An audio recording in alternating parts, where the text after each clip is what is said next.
This is my response to email cold messaging that I get. I get hundreds of emails from people like you all the time. And this is my response for you.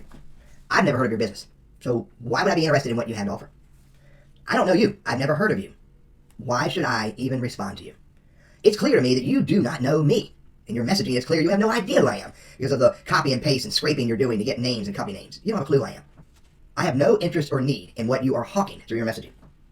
Additionally, if you email me or have a system that emails me with a nondescript Gmail email address, I'm not responding to that. It's clearly telling me that you're using automation and you're hoping that I raise my hand and then you'll reach out to me. I won't play that game. Messages that do not provide any other contact information, phone number, legitimate email address, website, maybe your LinkedIn profile URL, maybe your company LinkedIn page. If you don't give me any other contact information, I will not respond to your message. And if you do have your LinkedIn profile on there, and I go to your LinkedIn profile, and there's nothing there that's intriguing to me or relevant to me or of interest to me, I'm not interested. I'm still not interested. And most of the messaging I get are begging. It's clearly that they're begging. They don't care about me. They don't show that they understand what my business is about. So I'm not interested in responding in any way beyond this YouTube video. So do me a big favor. Simply go away.